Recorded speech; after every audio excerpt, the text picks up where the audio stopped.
case number 4. Okay, Kim, pakibuksan.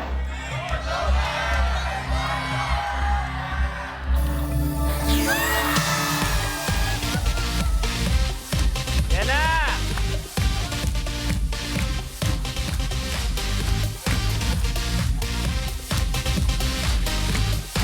₱50. Goodbye!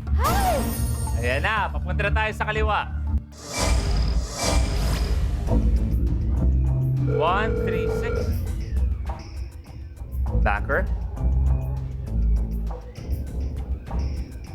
Meron ka bang discarding? Well, kasi may rason ka naman. Hindi ka naman completely random. Ano ba yung diskarte mo? Wala po. Wala din. Pero, Binuksan ko lang po talaga yung mga gusto kong number. okay.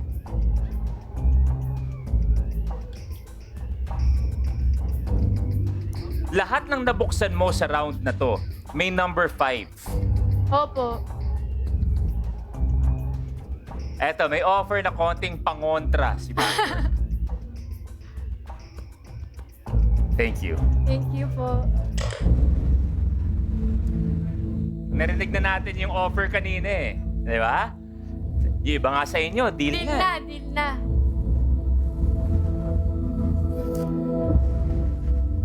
$55,500. Deal, uwian na. No deal, 3 ang bubuksan. Deal or no deal?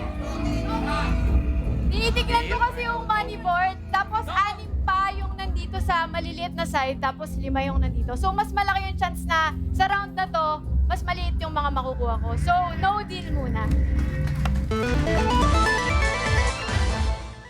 Bago mamili ang aking anak-anakan, Charlene, may napansin ako sa mga binibini natin. Ngayong gabi, parang nag-level up kayo ng kagandahan ng inyong forma. Kita mo si Jenny, si Joyang, si Geneva, si Karina, si Jana, at hindi nagpahuli.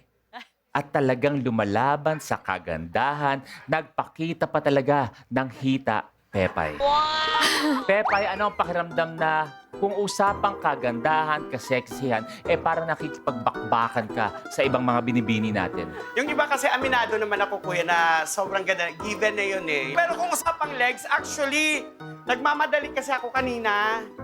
Mali yung legs na nasuot ko sa tatay ko. Negi, kung ilalarawan mo ang kagandahan ni Pepay. Kasi ito mo, baka bukong-buko, oh. Kitang-kita ko. Alam mo, minsan talaga, dati kasi hindi yan ang Pepay na nakilala ko. Okay. Ibang-ibang Pepay na yan eh. Oo. Hindi ganyan. Kasi dati talaga magkamukha lang talaga kami. Nagtataka lang ako bakit naging ganyan eh. Hoy, sandali lang. Ikaw lang yung mag-isang nakatira sa puno. Huwag mo ako. Hoy! Hoy! Ano ako lang? Tanungin mo si Joyang, magkapit-bahay kami. Nanay. With I Want and Kapamilya Online Live, together forever tayo.